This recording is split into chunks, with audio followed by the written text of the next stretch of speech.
Hello all.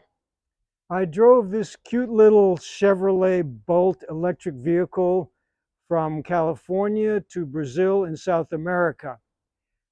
I'd like to explain how I kept it charged.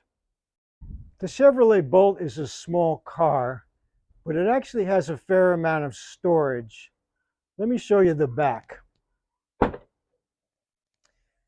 have the seats folded down and it fits my electric refrigerator cooler,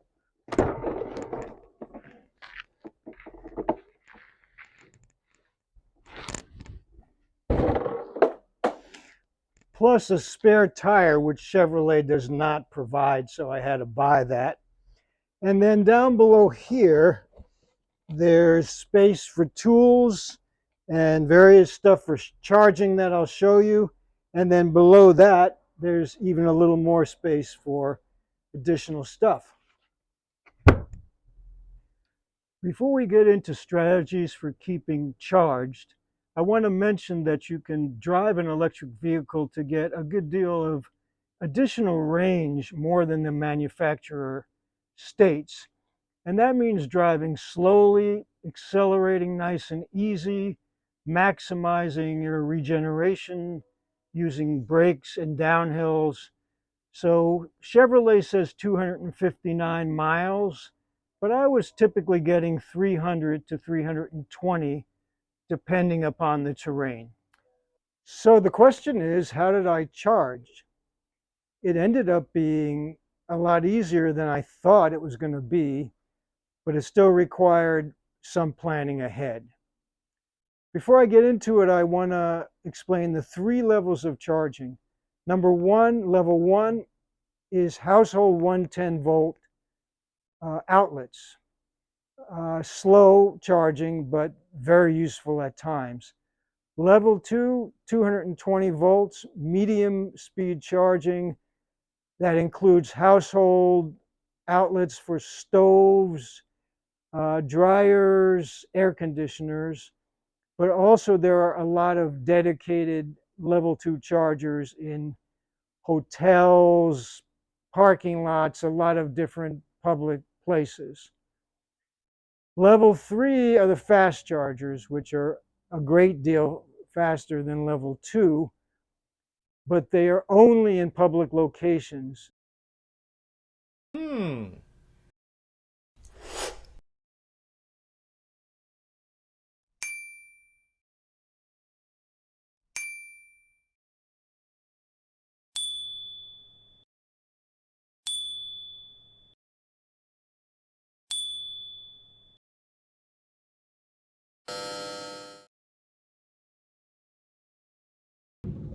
Okay, this is all the stuff I used for charging.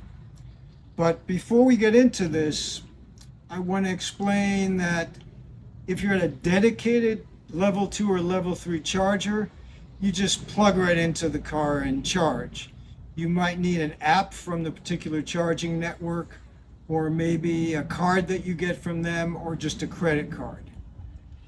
But none of this is necessary for those types of chargers, with the exception of this. This is a special adapter that goes on this end, it just goes into the car. On this end, you connect this to a Tesla level 2 charger, which has a different type of plug. This came in handy a few times, so I recommend it.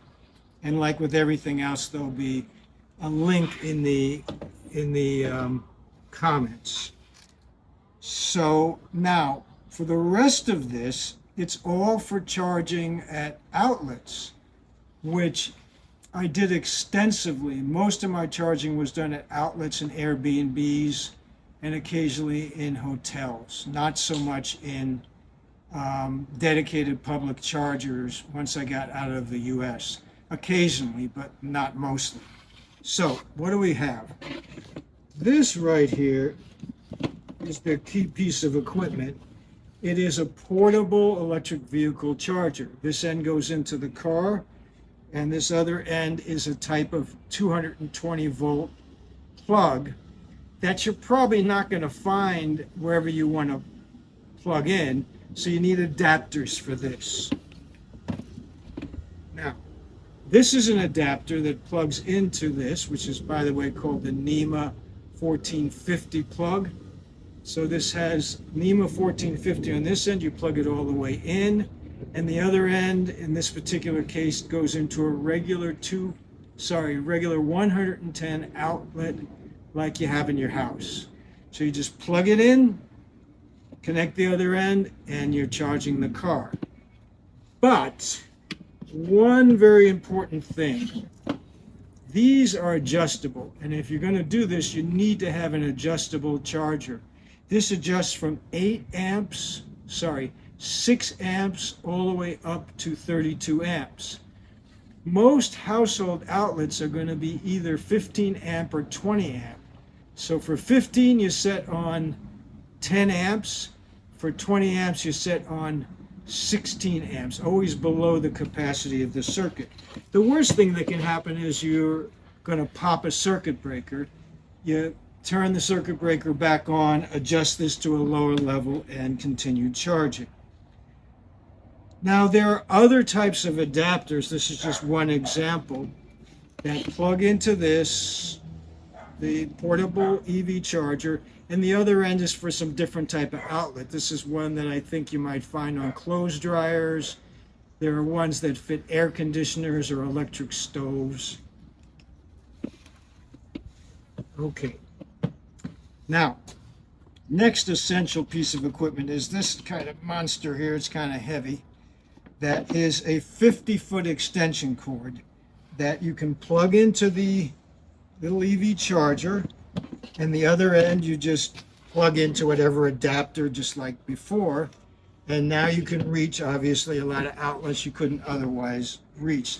You don't need outlets to be right in the parking area with this.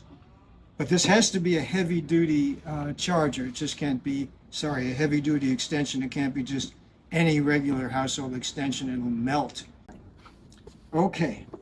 Now, one other thing right here that I used twice and was really essential.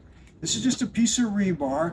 This is a special clamp that you can attach a wire onto. You take a hammer, you hammer it into the ground.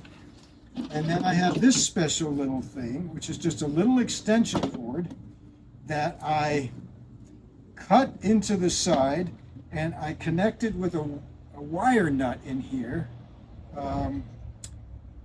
to the ground wire.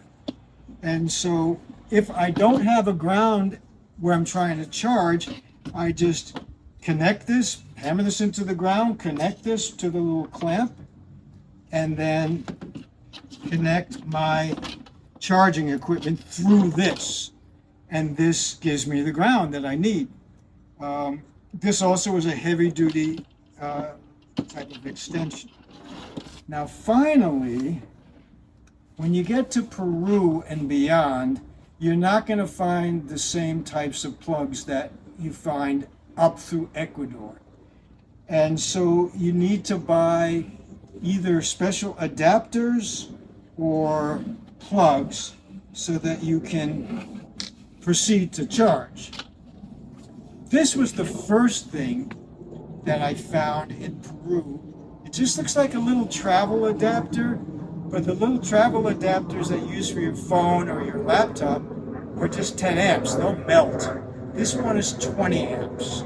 So I could plug this into the outlet with my adapter into my charger, and it was fine. I used this a bunch of times.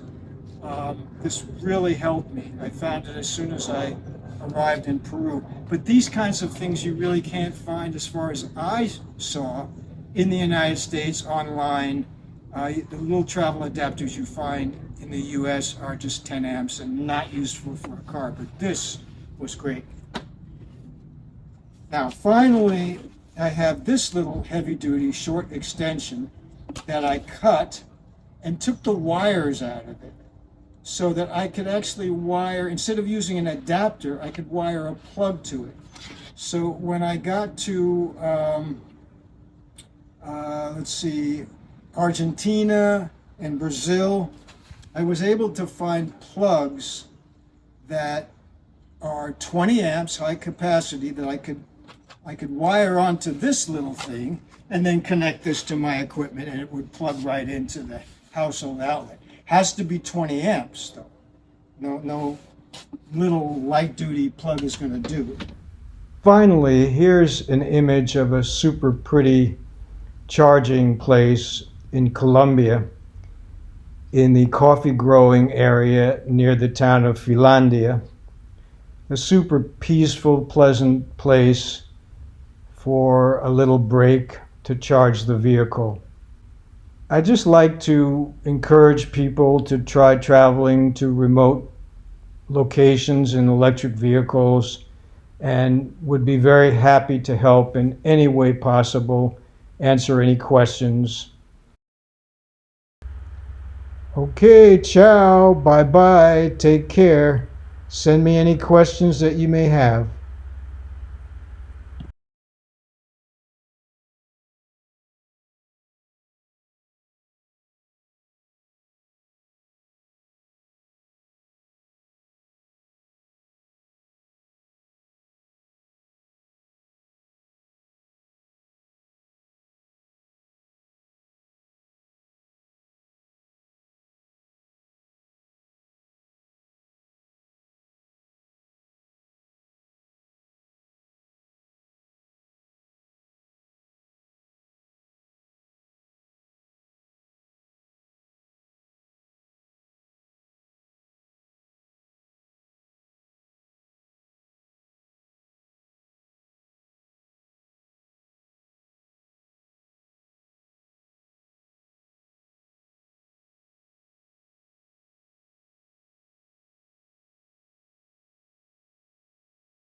Okay, ciao, take care, bye.